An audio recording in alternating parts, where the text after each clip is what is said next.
Hot take, back with it. Hot take, Queen and Sasha Keeble. I want to talk about a few other artists, like six other artists, including Queen and Sasha Keeble, right? So I label them as cosplay and R&B because I listen to their music and I just don't see the fascination. I see the aesthetic that's pleasing to people's eyes, and I see the lustful, small-minded, small talk lyrics that Queen has and that Sasha Keeble has. So like when I'm listening to music, I want to hear something new. I want to hear your message. I want to know what you're talking about. When I listen to Sam Smith, yeah, boo. Currently Saint Harrison, when I'm listening to Justin Martin, when I'm listening to Avery Wilson, there's a message, there's a purpose. When I'm listening to Summer Walker, there's always a story. And with these two cats, I just don't get the story. With Queen and Sasha, I just don't get it. It just looks like this is a sound that everybody's gravitating to. I have the aesthetic that people are gravitating to, and I'm gonna sync these two together and make my money, and I'm gonna make a quick coin out of it. The virality that Queen and Sasha has that's exactly what it is, virality. I don't believe that in 10 years we're going to be singing the first album that Queen came out with, let alone Sasha's. I just don't think so. Why? Because their music isn't about a message or a purpose. Their influence definitely highly comes from the African American community of R&B that built R&B and made it what it is, rhythm and blues. They definitely feed off of that culture that we bring to the table and what those artists have accomplished, with no intent on giving them their props, flowers, or recognition. Not in the ways that Yaba, Sam Smith, I mean, you can count a couple of them really have given them that credit. I don't see them for benefiting the culture. Eating off the culture is one thing, that's what they're doing, but benefiting the culture is a different thing. They don't bring anything new to R&B.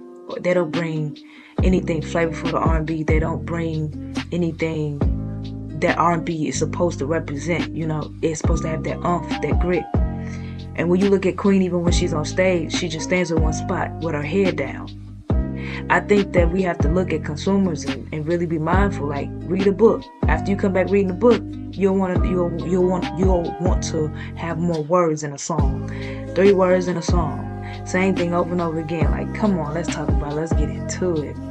Like, I think people just gotta be smart, more smart about who they support. But like I said, I think their support and virality comes from their aesthetically pleasing selves. Like, because they do have that. And the sound that's trending, that R&B 808s, I call it lean. Some people call it lean music. That sound that just sounds so druggy.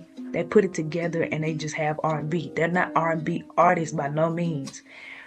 I don't even think they would justify themselves as R&B. Like, I don't think Queen and Sasha Keeble grew up on Al Green and The Temptations and CeCe Winans and, Tank and Jasmine Sullivan, Boyz II Men. They probably couldn't name you a song off the top of their head. And that's just me keeping it 1,000. So I compared their catalog to a few younger artists that either started before them, doing their thing right now, and just don't get that same attention. And honestly, they're aesthetically pleasing as well. So I added Summer Walker, Duran Bernard, Luke James, Avery Wilson, Justin Martin, and Samoht, Samoht. And so I want to start from the top. Number 1 is, I was like, who's the highest, who's making the most money, who's the most streamed, who's the most pure and streamed and pure sales, who's the most supported. Number 1 is Summer Walker, 18 to 19 million monthly Spotify listeners recently, over 10 billion Spotify streams across her catalog. That's across all streaming platforms and pure sales. So multiple platinum records and strong album sales. So that's what's up. Summer Walker absolutely deserves that. Her shit is just bangers. Her shit is bangers. So I really like the fact that Summer Walker's number 1, because she definitely worked for that. She deserves that. KWN is number 2. Over the people I just named, Queen is number 2. Let's get into it. That's one of my issues. One of the fastest growing R&B artists right now. Roughly 2.7 million monthly listeners, already over 120 million Spotify streams despite a relatively small catalog. So once again, people are streaming this, people are buying this, and she has a very faithful support base. But what are they supporting, the music or the aesthetic? Number 3, Sasha Keeble, around 2.9 million monthly listeners recently, benefiting from viral growth and playlist placement. So, Sasha Keeble's number 3. My thing is, how did they become 2 and 3 when it's just like they've been in it for 2 minutes? I get it, this is what people are gravitating towards, but what as consumers are you gravitating towards, you know? And what is the music really about? Because when I listen to it, I want to connect to it. I'm not listening to it from the hater's perspective or like this too much, this da-da-da. I'm listening to it purely from the perspective of this is a new artist. I'm ready to get into some new music, some dope new music, a new message. What's this purpose about? What they talking about? I love me some Absolutely. Absolutely is absolutely amazing. She has a purpose. She has a message. And her songs, her music is beautiful. And she plays a heavy part in creating her craft. She's not claiming to be an R&B artist. She's claiming to be an artist. And she wants to be respected and understood as such. Queen and Sasha don't have that. It's like they have the aesthetic and the sound, and we just gonna call it R&B because it's slow, and they gonna love this shit. Number 4, Duran Bernard, roughly 700K to 800K monthly listeners. Strong niche audience, but much smaller catalog consumption than the top 3. You want to know why Duran Bernard's a smaller category than the top 3? It's because y'all not paying attention to it. The consumers do not like the music, on one hand. On the other hand, you know, aesthetic counts. Aesthetic counts. And your message cannot get lost in the music. Your message cannot get lost in the marketing. Your message cannot get lost in your interviews. Your message cannot get lost. And I think that one thing that Duran can benefit from is just always staying on topic. A lot of his interviews are dope, but they are really niche, viral, meme, GIF, trendy topics on the internet. Let's talk about that instead of talking strictly about the music and marketing the music. Let's talk about the music. Let's get into the music, right? Next we have Luke James, who's been in the game for a very long time. Very long time. Luke James never hit a peak. I don't even think Luke James hit like more than one album. Luke James never hit a peak. That should tell you everything you need to know. If you ever heard Luke James' song, ever heard him sing one time, he came out the gate swinging. You just never heard from him again. Once again, on one hand, it's the industry. On the other hand, it's consumerism.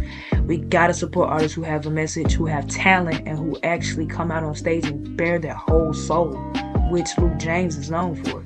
Duran is known for. And the next one we have is Avery Wilson, strong vocalist with dedicated fans. Streaming footprint is relatively modest compared with the artists above, which was Luke James, Duran, Sasha, Queen, and Summer, right? Avery came in with a strong push from the industry, but Avery, I don't know if it was contracts or what, but Avery never got a head start. Never got a head start. If you've heard Avery Wilson, if you haven't, he goes viral a lot on TikTok. He has a lot of virality going on, but just never an album. No, I don't believe he's in a record deal right now, but it's just nothing that comes from that. And I'm just like, yo, we have got to come together with this. We have got to support all our artists, man, because R&B is getting lost in the sauce. And if we don't bring it back, it's going to be lost forever. And it's going to be lost to people who don't necessarily come from the culture at all. Jasmine Martin is the lowest. Now, granted, she's relatively a new artist, so she's building her fan base. She's building all that stuff. She's building her fan base. She's building a consistent fan base, and she's based out of Texas right now. So in Texas, I think she has a beautiful base, a beautiful fan base. But, oh yeah, you know, Jasmine ain't nothing to play with. She has really dope music. But I think that her sound is very similar to Jhené Aiko's, and that's not good. That's not good because people just gonna go, when you sound too much like another artist, people just gonna go listen to that artist. So that's that. I would say that's one strike against Jasmine. The other thing is she has the aesthetic, she has the talent. Where's her consumerism? So where's her base? That's another R&B artist that I want y'all to get into. And the last artist I added to this, but not least, is Samoht. Samoht. Samoht is up there. So Luke has more mainstream exposure from TV, film, and major labels, but Samoht has built a strong independent streaming audience in the modern alternative R&B space, right? Queen and Sasha Keeble can fluctuate depending on the period you're measuring. Right now, Queen's recent growth and viral traction likely give her the edge. Summer Walker remains in a completely different tier from everyone else because she's number one. So Summer Walker is probably considered mainstream. Fast rising, high consumption R&B is Queen and Sasha Keeble. That should tell you something what I'm talking about. Fast rising and high consumption, virality. That I want it right now. I don't want to wait.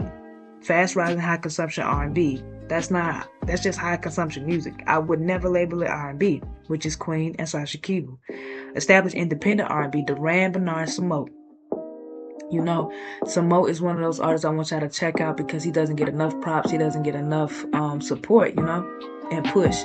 So Samote is another one I want y'all to definitely check out. I want y'all to definitely check out all these artists I mentioned in this talk, in this hot take video.